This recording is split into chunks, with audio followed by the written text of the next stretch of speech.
안녕하세요. 세무조사 전문그룹 로운세무법인의 손준길 세무사입니다. 안녕하세요. 권문석 세무사입니다. 안녕하세요. 박정호 세무사입니다. 오늘은 세무조사와 관련된 이야기를 좀 나눠볼까 하는데요. 그 전에 잠시 저희 로운세무법인에 대해서 설명하는 시간을 갖도록 하겠습니다. 저희 로운세무법인은 세무조사를 전문적으로 대응해온 세무사들이 설립한 세무법인으로서 많은 성공사를 남기고 있는 세무법인입니다. 나아가 정확한 세무지식 전달로서 세무조사 대비 및 절세 전략을 수립해드리고 있는 납세 의무자들의 든든한 동행자라고 할 수 있습니다. 네, 두 분 말씀처럼 저희 세무법인은 납세자의 입장에서 납세자의 마음으로 연구하고 노력하는 젊은 세무법인입니다. 오늘은 제가 세무조사 대응을 하면서 늘 진행을 할 때마다 사업을 하시는 대표님들이 늘상 궁금해하시는 질문 5가지 정도를 가지고 이야기를 나눠볼까 하는데요. 첫 번째 질문은 아주 기본적인 내용입니다. 세무조사란 정확히 무엇인가요? 라는 질문인데요. 세무조사란 쉽게 이야기해서 기업에서 신고한 법인세, 소득세 또는 부가세 등의 내용이 세법에서 규정하고 있는 내용에 따라서 신고가 들어갔는지를 검토하는 세무공무원들의 일련의 과정이라고 봐주시면 될 것 같습니다. 대표님들의 입장에서는 약간 막연하실 수도 있을 것 같아요. 예를 들어서는 어떤 것들이 있을까요? 네, 예를 들면 조사관님들께서 법인세 신고된 매출 금액이 정확히 이루어졌는지 통장에 입금된 금액과 비교를 한다든지 회사가 계상한 비용 중에서 대표가 혹시 사적 경비로 사용한 내역이 있는지 그러한 것들을 전반적으로 검토하는 일련의 과정이라고 보시면 될 것 같습니다.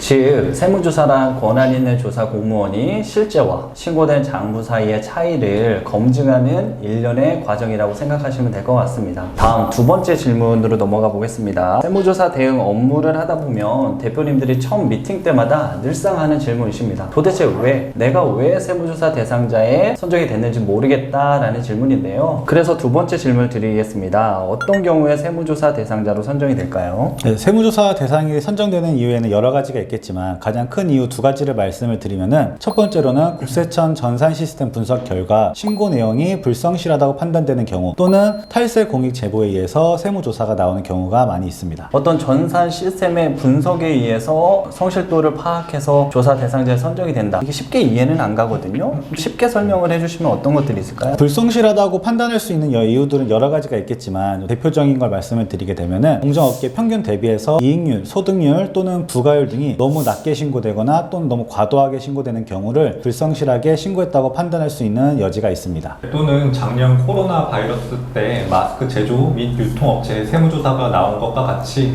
부당하게 이득을 취하고 있는 것이 사회적으로 이슈화되었을 때 업종 전체에 대해서 세무조사가 나오는 기획세무조사도 나올 수 있습니다.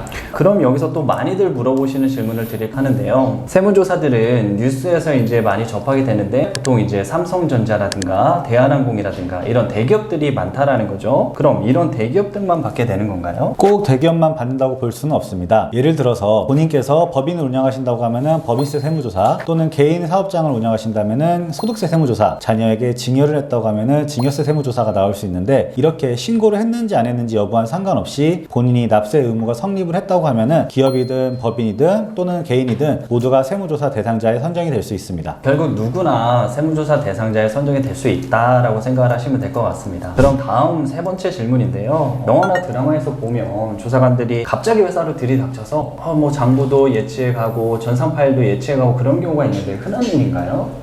아닙니다. 사실 그런 경우를 특별세무조사라고 하는데 일반적인 세무조사의 케이스는 아닙니다. 특별세무조사 같은 경우에는 탈세 제보에 의해서 탈세 혐의가 명백한다거나 사전에 세무조사가 나올 것이라고 사전 예고를 했을 때 이 예고를 들은 납세자가 탈세 자료를 은닉하거나 폐기할 가능성이 높다라고 판단될 경우에는 갑자기 조사관님들이 예고 없이 사업장으로 들이닥치게 되는 특별세무조사가 시작된다고 보시면 될 것 같습니다. 아니 그럼 여담이지만 갑작스럽게 들이닥치면 당황스러워서 대응을 제대로 못할 것 같은데 이런 경우는 그냥 못 가져가게 그냥 그렇게 해도 되나요? 그럴 수는 없습니다. 세무공무원들이 특별세무조사를 한다고 하여서 마음대로 기업 내에 있는 자료들을 예치해 갈 수는 없습니다. 조사관들이 이제 기업 자료들을 예치해 가려면은 세법에서 규정하고 있는 절차대로 이루어져야 되는데 대표자의 동의가 없이는 자료들을 가져갈 수는 없습니다. 사실 이게 원칙적인 답변입니다. 그래서 저희가 상담을 할 때 대표님들께 이런 말씀을 전달을 드리면 대표님들이 우스갯소리로 나는 서명하지 않고 도망다녀야 되겠네, 없다고 해야 되겠네 이렇게 얘기하시는 대표님들이 있을 수 있는데요. 절대 그래서는 안 됩니다. 왜냐하면 아무런 이유 없이 조사관님들의 심기를 거슬리는 경우 소위 말하는 괘씸죄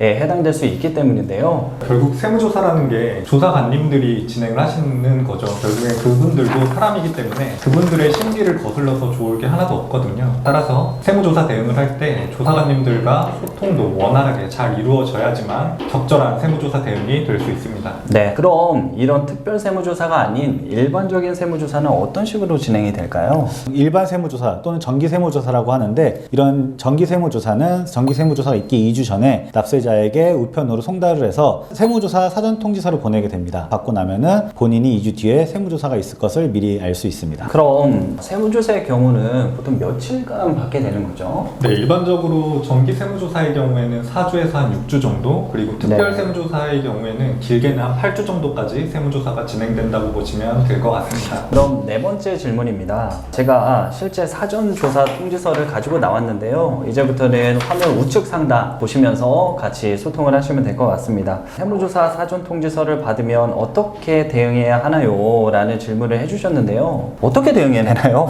세무조사 사전 통지서를 받게 되면은 처음에 우편문을 뜯어보시면은 상단에 이제는 세무조사 통지서라는 문구가 나와 있을 겁니다. 분명 모든 납세자분들은 그 내용을 읽기도 전에 당황부터 하실 텐데, 해당 내용은 앞으로 세무조사가 있을 예정이라는 것을 안내하는 문구이기 때문에 당황하지 마시고 어떠한 세목에 대해서 언제 세무조사가 진행되는지를 천천히 읽어주시면 좋을 것 같습니다. 그럼 당황하지 않고 천천히 살펴보도록 하겠습니다. 첫 번째 보시면 여기 이제 세무관이 보이실 건데, 세무관이라고 하는 것은 당연하게도 수감받고 있는 조사의 쟁점 조사 대상 세목을 의미하는 겁니다. 즉 소득세 또는 법인세 그리고 증여세 같은 세목을 의미하는 겁니다. 그런데 이러한 세목을 확인해야 되는 이유는 뭘까요? 네, 이러한 세무칸을 확인해야 되는 이유는 조사 관청에서 쟁점으로 삼고 있는 문제점이 어느 부분인지 알 수 있기 때문입니다. 그리고 두 번째 이유로는 과거에 혹시 세무조사를 수감받은 적이 있다면 이번에 나온 세무조사가 과연 과거에 나온 세무조사와 중복되는지 여부도 검토해야 될 필요가 있기 때문에 세무칸은 좀 검토를 해볼 필요가 있습니다. 매우 중요한 얘기를 해주셨는데요. 중복조사라 함은 위법조사이기 때문에 조사 자체의 착수가 애초에 문제가 되는, 있어서는 안 되는 일이기 때문에 최초부터 확인해야 되는 체크사항이다 라고 생각을 하시면 될 것 같습니다. 다음으로 넘어가면 조사 대상 과세기간 그리고 조사 기간이 있습니다. 언뜻 보면 비슷한 의미인 것 같은데 어떤 차이가 있을까요? 세무조사 과세 기간이라고 하면은 신고된 기속연도에 대해서 조사가 이루어진다고 봐주시면 되는데, 예를 들어서 2015년부터 19년도라고 적혀 있으면은 15년도부터 19년도까지 해당 세목에 대해서 세무조사가 이루어지는 기간을 조사 대상 과세 기간이라고 봐주시면 되겠습니다. 그 다음 조사 기간이라고 명시되어 있는 칸이 있는데, 이 칸을 보면 실제 언제부터 언제까지 세무조사가 진행된다는 것을 알 수 있습니다. 이 칸을 봐야 되는 이유는 조사의 소명 자료를 제출할 때 이 기간에 정해진 기간 내에만 제출해야지만 적법한 세무조사 대응이라고 볼 수 있고, 또한 세무조사라는 게 국세청에서 6개월이고 1년이고 하고 싶은 기간 동안 계속 연장을 할 수 있는 게 아니라 법에서 정한 기간이 있습니다.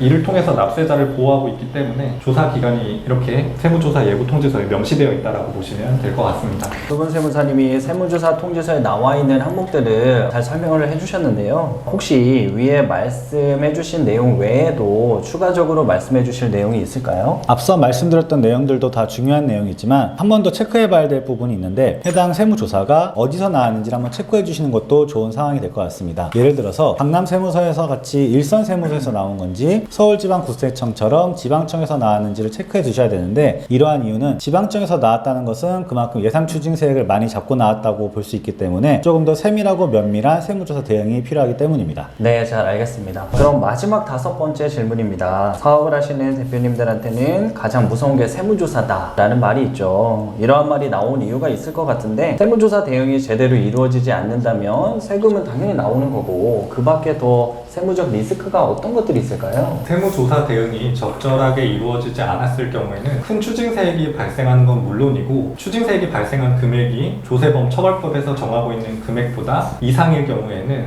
형사고발되어서 과태료가 부과되거나 또는 징역형까지도 살 수 있게 됩니다. 네, 금전적인 부담뿐만 아니라 형사법상 고발의 문제까지 적용될 수 있다고 하니 사업하시는 분들한테는 가장 무서운 게 세무조사다 라는 말이 실감이 됩니다. 그렇다면 오늘의 가장 중요한 질문입니다. 이런 무서운 세무조사를 제대로 대응하기 위해서는 어떤 식으로 대응하면 될까요? 이 부분이 가장 중요한 질문이고 모든 납세자분들이 가장 궁금해하시는 부분인데, 세무조사를 잘 대응하기 위해서는 저희가 제출하는 자료의 논리, 그리고 세무조사 간의 인과관계, 그리고 제출하는 자료의 행태 등 이 세 가지가 삼위일체가 되어야지만 세무조사 대응이 잘 이루어지고 수징세액도 많이 최소화시킬 수 있습니다. 다시 말씀드리면 세무조사 시 가장 중요한 대응 방법은 첫째로 저희가 제출하는 소명자료의 논리적인 명분, 둘째가 국세청에서 원하는 자료 형태로 제공하는 것, 그리고 마지막 세 번째가 조사관과의 관계를 잘 유지하는 것, 이 세 가지인데요. 이 중에서도 가장 중요하고 단연컨대 논리적 소명이라고 생각을 할 수가 있는데, 이러한 논리적 명분에 대해서 자세히 설명 부탁드리겠습니다. 네, 과거 세무조사는 사실 인맥을 이용해서 대응하는 경우도 종종 있었습니다. 하지만 최근 세무조사의 경우에는 단순히 아는 사이라고 해서 문제가 되는 쟁점을 문제가 되지 않게 하는 건 현실적으로 불가능하게 되었다라고 보시면 되는데요. 조사관님들이 탈세 혐의점에 대해서 소명 요청을 할 때 단순히 그냥 말로 때우는 것이 아니라 실제 그 쟁점에 대해서 세법적으로 완벽한 논리를 갖춘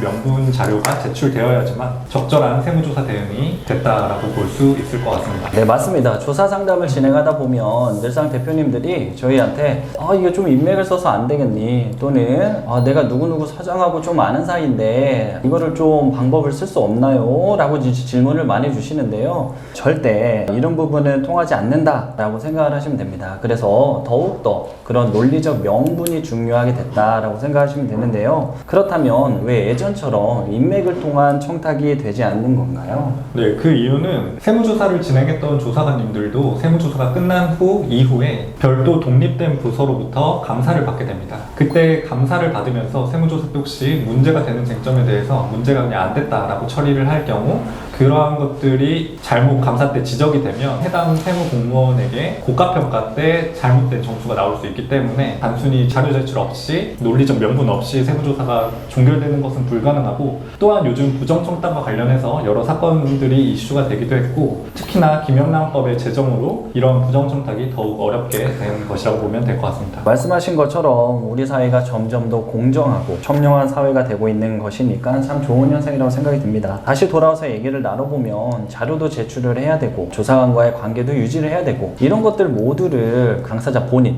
즉 대표님이시죠? 대표님이 혼자서 대응하시는 게 가능하실까요? 납세자 본인이 직접 대응하시는 것도 가능합니다. 다만 저는 그렇게 추천드리지는 않는데, 그 이유는 납세자 본인이 직접 세무조사 대응을 하게 되면은 어떠한 자료를 정확하게 요구를 하고 있는지, 그리고 본인이 제출하는 자료가 득인지 실인지를 판단하는 데 어려움이 있기 때문에 저는 개인적으로 세무조사를 전문적으로 대응하고 있는 세무대리인을 위임하시는 것이 조금 더 절세 전략에 도움이 될 것이라고 보고 있습니다. 그렇군요. 오늘은 세무조사와 관련해서 대표님들이 궁금해하시는 질문 5가지 정도를 놓고 이야기를 나눠봤는데요. 세무조사 대응이라는 것은 정말 어렵고 아주 섬세한 작업입니다. 그렇기 때문에 경험이 많은 실무 전문가, 세무 전문가한테 위임을 맡기시기를 추천드리면서 오늘 영상을 마치도록 하겠습니다. 감사합니다.